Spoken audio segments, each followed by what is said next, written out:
The crystal chandeliers at Seattle's most exclusive restaurant didn't just sparkle, they hummed with the tension of a high-stakes mafia deal. But that silence was shattered when a 6-year-old girl in a blue polka dot dress burst through the doors. Her blonde hair was a mess, her eyes were red from crying, and her small hands were shaking as she ran toward the head table. "They took my mommy! Please, help me!" The men at the table froze.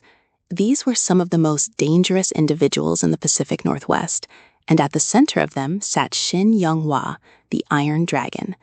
He was a man who lived by one rule: sentiment is a death sentence. To the world, he was a monster. But to Alexa, whose tiny hands were now gripping his expensive black suit, he was the only hope she had left. What the Iron Dragon did next would send shockwaves through the Seattle syndicate and break every rule he had spent 20 years building. Stay until the end, because the way this mafia boss settled a little girl's debt will prove that sometimes the coldest hearts are just waiting for the right person to melt them. In the heart of modern-day Seattle, where the neon lights of the waterfront reflected off the rain-slicked pavement like spilled ink, stood the Obsidian Club.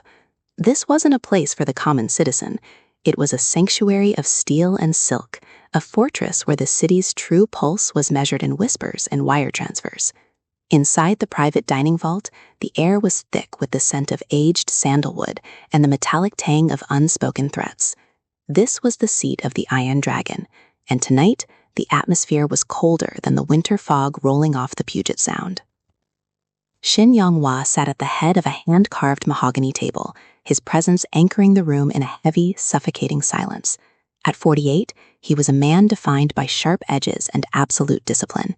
He wore a dark, tailored suit that seemed to absorb the light around him, the fabric hugging his broad shoulders with military precision.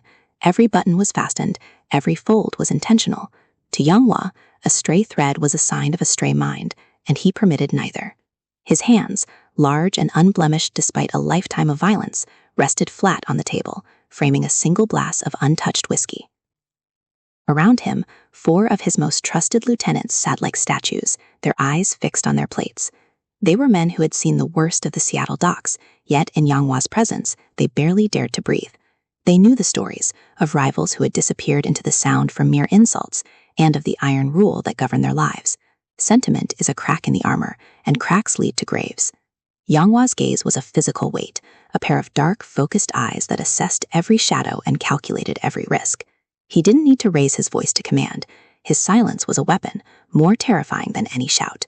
For 20 years, Young-hwa had cultivated this aura of untouchable ice.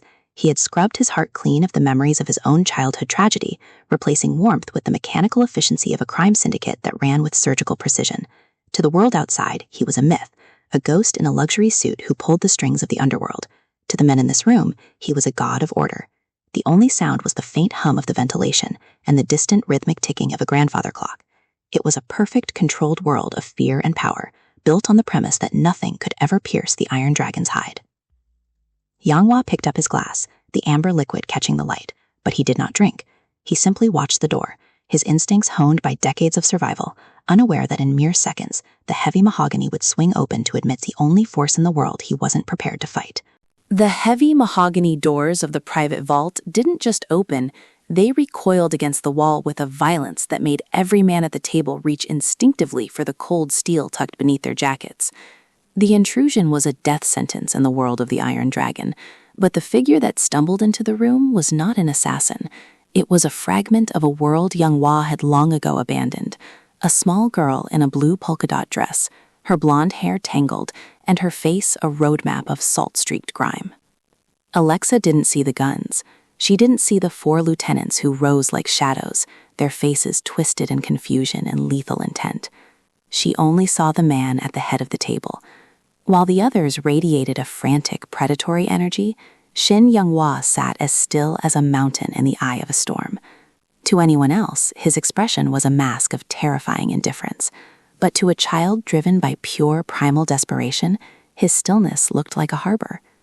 "Stop," Young-hwa said.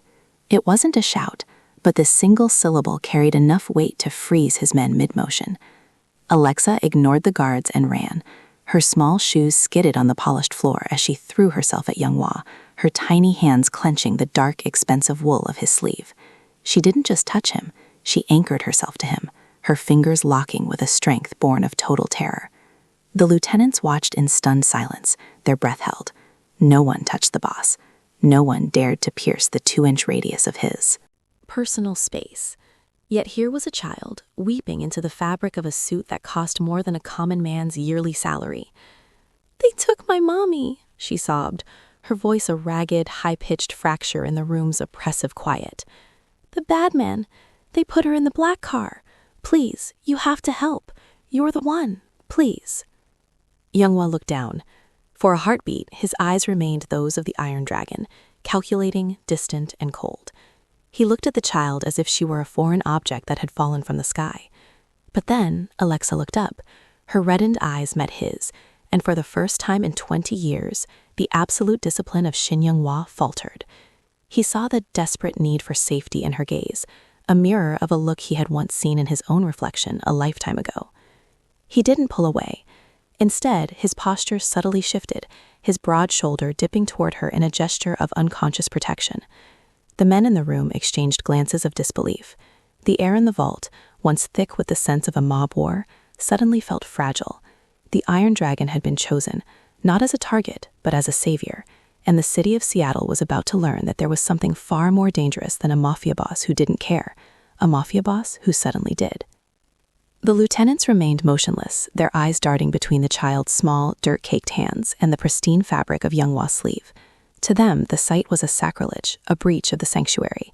But to Younghwa, the physical contact was a bridge across 3 decades of silence. As Alexa's muffled sobs vibrated against his arm, the sterile walls of the private dining vault seemed to dissolve, replaced by the acrid smell of smoke and the chilling rain of a Seoul alleyway in 1975. He was no longer the Iron Dragon. He was 8 years old again, huddling in the shadow of a rusted dumpster while his own mother's voice screamed for him to run. He remembered the sound of heavy boots against the pavement and the sight of dark, faceless men dragging her toward a black sedan. He had stood there, paralyzed by a fear so cold it had turned his blood to slush, unable to move, unable to speak, and most agonizingly, unable to reach out. He had watched the taillights of that car vanish into the fog, and with them, the only light his world had ever known. In the years that followed, Younghwa had traded his grief for steel. He had convinced himself that the boy who cried in the alleyway had died that night, replaced by a man who would never be vulnerable enough to lose anything again. He had built his empire on the wreckage of that trauma, believing that if he became the predator, he could never be the prey. He had practiced his stoicism until it was a second skin, a suit of armor that no bullet or blade could pierce. But Alexa's grip was different. It wasn't an attack, it was a recognition. Her tiny fingers weren't just holding on to a mafia boss. They were holding on to the version of himself he had tried to bury under layers of luxury and violence. The way she tucked her face against his chest, seeking the heartbeat he had pretended didn't exist, forced him to confront the ghost of the boy he used to be. The forgotten memories weren't just images, they were a physical ache, a debt of protection he had failed to pay 30 years ago that was now being presented to him by a stranger in a blue polka dot dress. Younghwa slowly uncurled one of his large, calloused hands. His men tensed, expecting him to finally pry the girl away. Instead, he let his palm hover over her head for a fleeting second before resting it gently on her trembling shoulder. The ice in his eyes didn't melt, it transformed. It sharpened from the cold indifference of a businessman into the lethal focus of a hunter. He looked at his lead lieutenant, his voice dropping to a register that made the glassware on the table hum. "Get the car," Younghwa commanded, "and find out who owns every black sedan in this district. Tonight, we aren't doing business. Tonight, we are bringing a mother home." The transition from the quiet elegance of the restaurant to the calculated chaos of the Seattle underworld happened in a heartbeat. Within minutes of Younghwa's command, the digital and physical networks of the Iron Dragon were set ablaze. This was the terrifying efficiency of his empire, a vast, invisible web of informants, street-level eyes, and high-tech surveillance that could make a city of millions feel as small as a cage. While Alexa sat tucked into the corner of the leather booth, clutching a warm glass of milk provided by a trembling waiter, the air around Younghwa vibrated with the staccato rhythm of incoming intelligence. Younghwa didn't pace. He stood by the window, his reflection ghostly against the backdrop of the rain-streaked skyline. He was the eye of the hurricane, his phone an extension of his will. His first call went to the city's traffic control hub, a man who owed Younghwa his daughter's college tuition and, more importantly, his life. Within seconds, the black car Alexa had described was no longer a needle in a haystack. It was a digital trail moving south toward the industrial docks of the Duwamish. "License plate identified, boss," his lead lieutenant whispered, stepping into his shadow. "It belongs to a shell company tied to the Vultures. They're a bottom-feeding crew operating out of a scrapyard near the canal."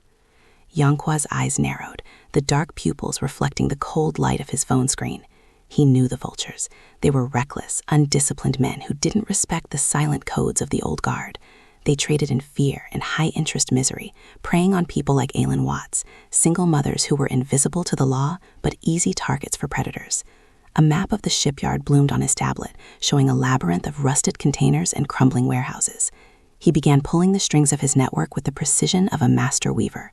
He called in favors from port authorities to lock down the perimeter and signaled his street listeners to find out exactly why a low-level gang was interested in a woman with no criminal ties. The answer came back within 20 minutes, a mistaken debt, a case of a predatory syndicate using a mother as leverage to find a relative who had long since vanished. The injustice of it felt like a physical weight in the room.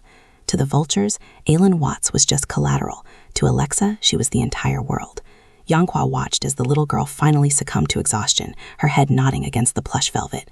He saw the tear tracks on her cheeks and remembered the black sedan from his own past that had never been stopped. This time, the car would be found. This time, the dragon would be the one doing the hunting. He turned away from the window, his suit jacket buttoned tight, the iron dragon fully awakened. The investigation was over. The reckoning was about to begin.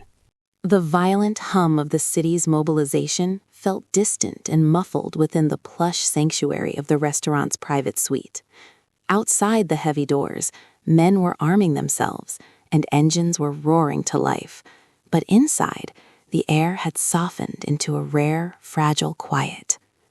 Shin Young-hwa, a man who had not performed a domestic task in decades, stood before a low table. With the same steady hands that signed death warrants and moved millions, he carefully pushed a plate of warm, honey-glazed chicken and soft rice toward the small girl in the blue polka-dot dress. Alexa sat swallowed by the oversized velvet chair, her tiny frame a stark contrast to the opulence surrounding her. She looked at the food, then up at the man whose name was whispered in fear across the Pacific Northwest. For the first time, she didn't see the Iron Dragon. She saw a man who had stayed behind while his army marched.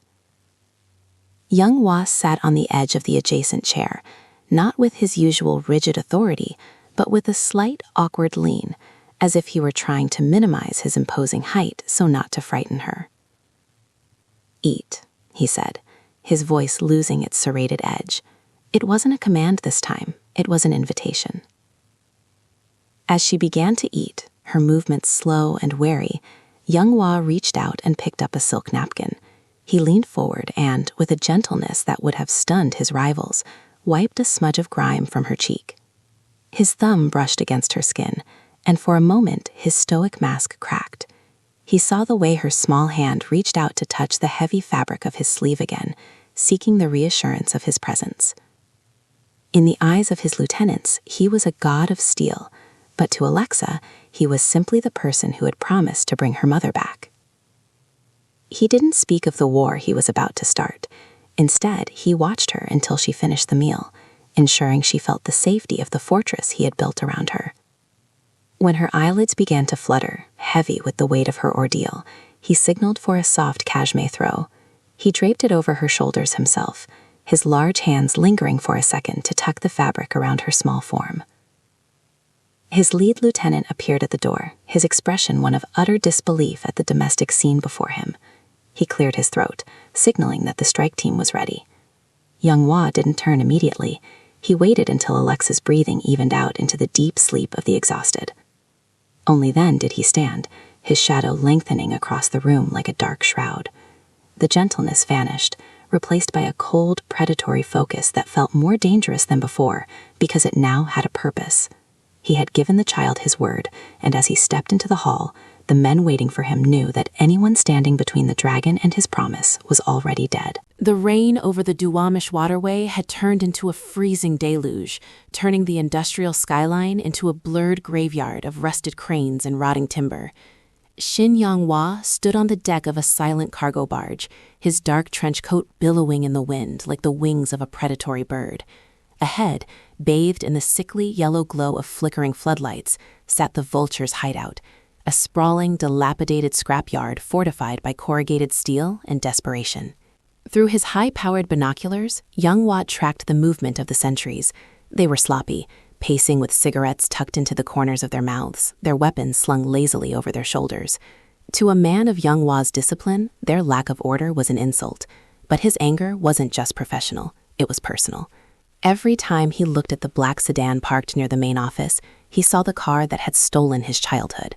This time, however, he held the keys to the city's destruction. Behind him, his elite strike team waited in the shadows, a dozen men who moved with the synchronized silence of a single shadow. There were no whispered jokes, no nervous checks of their equipment. They drew their energy from the man at the front, a man whose aura had shifted from the cold ice of a businessman to the white-hot intensity of a god of war. Young-hwa tapped his earpiece, his voice a low, melodic growl that cut through the thunder. "Thermal check," he commanded. "3 targets in the main office, boss," the technician whispered from a van 2 blocks away. "1 female heartbeat in the back room. It's faint, but it's there. Aylin Watts is still alive." The air in the dockyard seemed to solidify with tension. Young-hwa felt the weight of Alexa's small hand still lingering on his sleeve, a ghostly reminder of the promise he had made. He checked his watch, 2:14 a.m. The city was asleep, unaware that the Iron Dragon was about to breathe fire. He didn't want a shootout. He wanted a surgical erasure. He wanted these men to understand that they hadn't just kidnapped a woman. They had awakened a nightmare. "Enter through the north perimeter," Young-hwa ordered, his eyes locked on the office door. "No survivors for those who touched the girl's mother. I want the site cleared in 4 minutes. Leave the leader to me." He stepped off the barge and onto the slick pavement, his boots making no sound. The strike team vanished into the labyrinth of shipping containers, their movements a lethal choreography. Young-hwa walked directly toward the lights, a lone figure draped in black, radiating a quiet, terrifying wrath. The dragon wasn't just coming to save a life. He was coming to reclaim a soul, and the Vultures were about to find out that some debts are paid in blood. The silence of the scrapyard was shattered not by a shout, but by the rhythmic, heavy thud of the office door being kicked off its rusted hinges. Inside, the air was thick with the smell of cheap tobacco and stale sweat. 3 men scrambled for their weapons, but they were too slow. Young-hwa's strike team moved like a precision blade, neutralizing the sentries with suppressed shots that sounded like nothing more than soft coughs in the dark. In seconds, the room belonged to the Iron Dragon. Young-hwa stepped over a fallen body, his polished shoes treading through the grime without a hint of hesitation. In the center of the room stood the leader of the Vultures, a man named Silas, whose face was a mask of jagged scars and sudden, paralyzing terror. Silas held a jagged knife to the throat of a woman bound to a wooden chair. Aylin Watts looked exactly as Alexa had described, a woman of quiet strength now reduced to a shell of bruises and tears. Her eyes, wide and frantic, locked onto Young-hwa, searching for the reason a man of his stature was standing in this hellhole. "1 step closer and she bleeds," Silas shrieked, his hand trembling. The blade necked Aylin's skin, a thin line of red appearing on her neck. Young-hwa didn't stop. He continued to walk forward, his hands empty and visible, his expression so calm it was haunting. "You are holding a knife to a woman's throat to settle a debt that isn't yours," Young-hwa said, his voice a low, terrifying vibration. "You have frightened a child who had done nothing to you. You think that knife makes you powerful. It only makes you a target." The intensity in Young-hwa's eyes was like a physical weight, forcing Silas to step back until he hit the wall. The kidnapper looked at the dozen armed professionals surrounding him, then back at the man in the luxury suit who seemed entirely unafraid of the blade. "I'll do it," Silas roared, but his voice broke. "You won't," Young-hwa countered. With a movement so fast it was almost invisible to the naked eye, Young-hwa stepped into Silas's space. He didn't use a gun. He grabbed Silas's wrist, the sound of snapping bone echoing through the small room as the knife clattered to the floor. Before Silas could even scream, Young-hwa's fist connected with his jaw, a single, devastating blow that sent the man into a heap of unconscious meat. Young-hwa didn't look at the fallen man again. He immediately turned to Aylin, his movement shifting back to the measured gentleness he had shown Alexa. He knelt before her, pulling a small silver blade from his pocket to slice through her zip ties. As her hands fell free, she slumped forward, and the Iron Dragon caught her, supporting her weight with his steady arms. "Your daughter is safe," he whispered, the words acting like a lifeline. "She is waiting for you at the Golden Palm. I am taking you to her now."